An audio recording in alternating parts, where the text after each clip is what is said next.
Battle royales,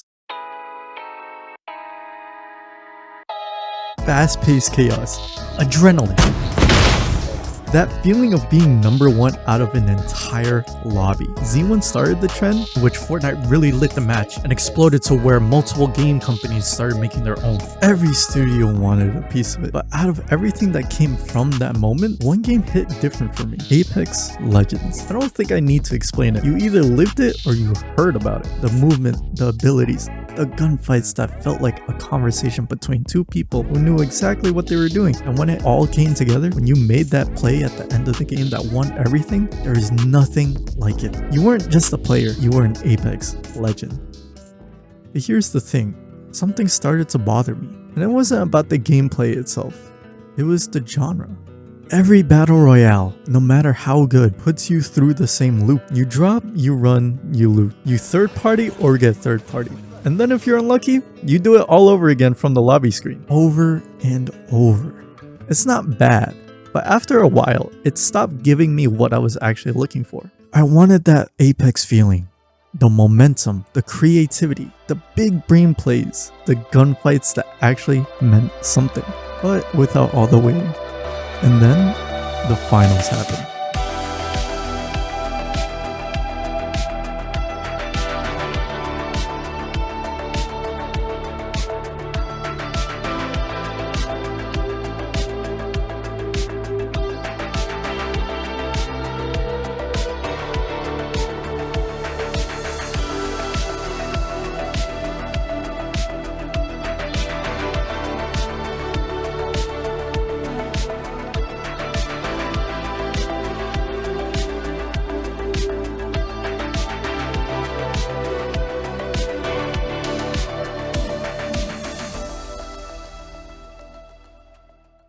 If you've never touched this game, or maybe you dropped it after the beta and never came back, I'm here to tell you that 2026 is the year you should give it a real shot. The finals is a 3v3 squad game where you compete against other teams to collect and defend cash outs and finish with the most. No 20-minute loot runs, no RNG loot. You drop in, you have a loadout, and you go. There are 6 modes. There's the quick cash version with 2 other teams and the goal of getting 2 cash outs. Good for getting your feet wet. And then there's cash out. Cash out is the real experience. 8 teams split into 2 brackets of 4. Top 2 teams from each bracket move on. Then those final 2 teams go head to head for the win. Every round feels like you're playing in a mini esports finals. Except your 2 teammates might not have a working mic, which honestly is part of the charm. Quick cash is baby steps, cash out is for the big babies. And if 3v3 isn't your thing, team deathmatch, point break, and power shift are all there for when you just want chaos without the tournament pressure. But here's what actually separates the finals from everything else. No 2 matches will ever feel the same. And I don't mean in the every game is different. I mean the map is literally different. The fights are different. The decisions are different because the game gives you enough tools to actually express them and then gets out of your way. That combination, simplicity plus creativity with guns that actually feel like they hit, is what I was chasing in Apex. And the finals just delivers it every single time.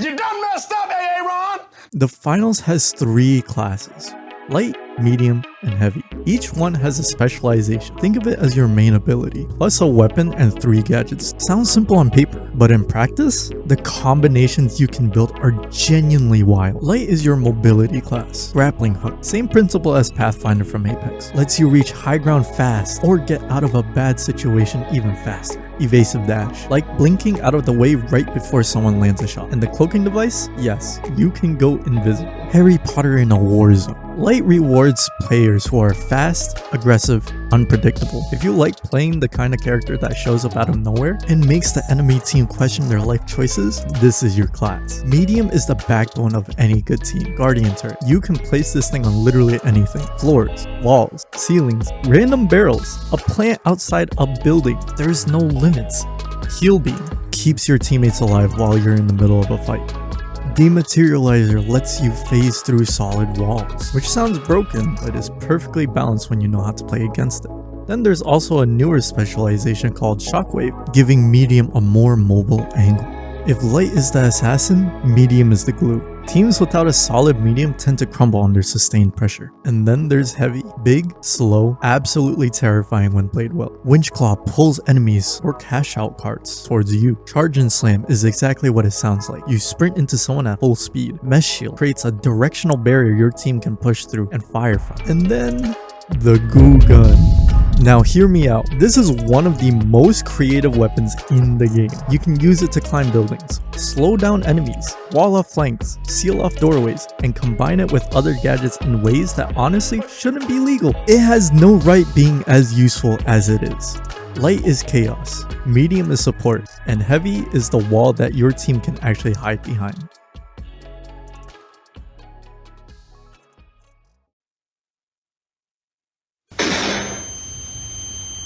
On top of your specialization, every player brings 3 gadgets into each match. And if you've played Apex, some of these will feel familiar, but not in a copy-paste way. More like inspired by the best parts of what came before. Sonar grades for tracking, dome shields, gateway portals, anti-gravity cubes, jump pads.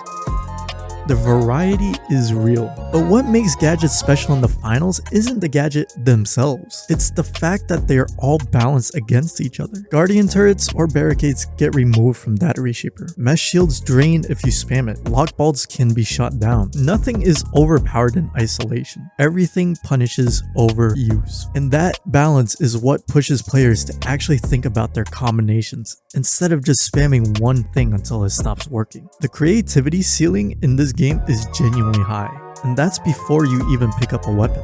Hey bro, watch your jet. Watch your jet, bro. Watch your jet! I'm not going to walk you through every weapon in the game because that's not the point. What I will tell you is this. Every gun in the finals has weight behind it. Every shot feels intentional. Light players get SMGs built for close quarter chaos and the mobility to get there.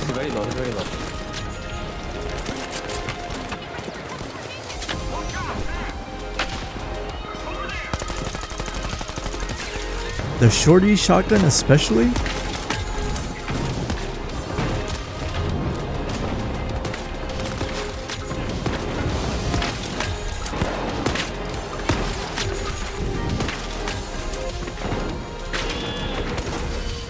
Yeah, that. Medium players get ARs that reward accuracy. The SCAR and AKM is your Goldilocks weapons. Balance across the board, forgiving enough for new players, deep enough for veterans. The pike and the repeater for those who like to make every shot count.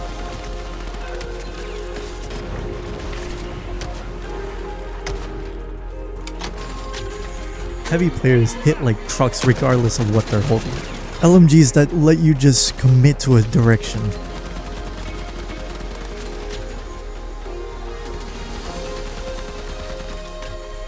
Even the minigun. Fuck. Good shit, good shit, good shit, you're just better! Shotguns that make buildings feel like suggestions. And then there's the melee category. Riot Shield.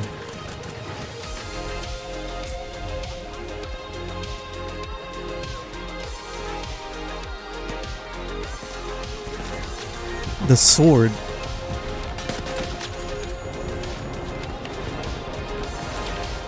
Oh my god.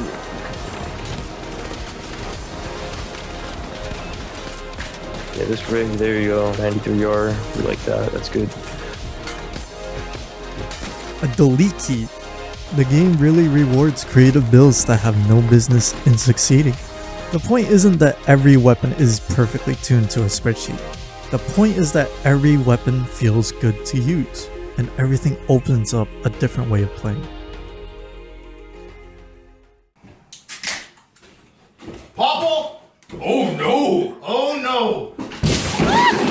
Oh yeah! Here's the thing that Apex, even at its best, could never give me. The finals has fully destructible environments. Floors collapse, ceilings cave in.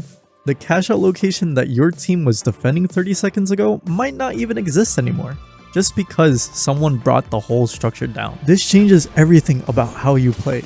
The strategy isn't just about your loadout or your positioning.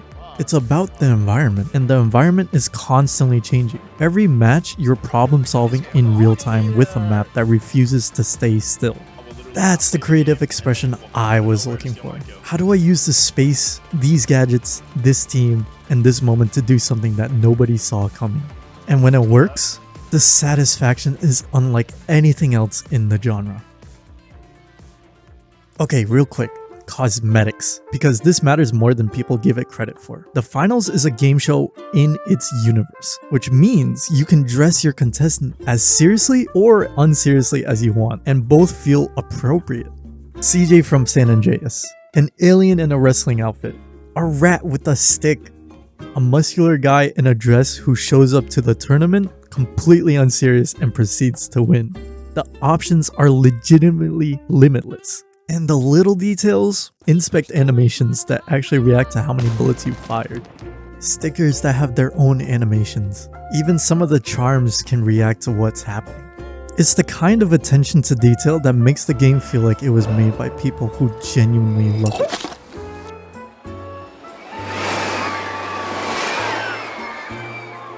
More importantly, the finals gives you rewards as you play more. You get free premium currency. You're able to get emerald weapons. Leveling gives you good cosmetics without spending anything. There's even free cosmetics within the battle pass, so you're really not penalized for starting late. Now look, I'm not really here to tell you the finals is better than Apex Legends. That's not really the point, and it's not a fair comparison. They're different games. Apex gave me some of the best memories I've had, and I respect it completely. But all the things I loved about Apex, the movement, the creativity, the feeling of making a play that actually mattered, the finals does those things for me now. Without the battle royale loop I burnt out on, without the lock legend system that limited what I could express, without the cosmetic grind that just felt like it was designed to exhaust me into spending money. If you're a new player who's never touched a competitive FPS, the finals has one of the lowest barriers to entry I've seen. The class system is intuitive, the modes scale in intensity, and the destruction mechanic means even chaotic moments feel intentional rather than random. If you've played the beta or season 1 and dropped off, come back. The game has grown, the balance is better, the meta is deeper, and the player base that's stuck around, they've built something that's worth coming back to. Season 10 isn't the beginning of the finals, but it might be the best time to start. The thing I was chasing in Apex, I found it here.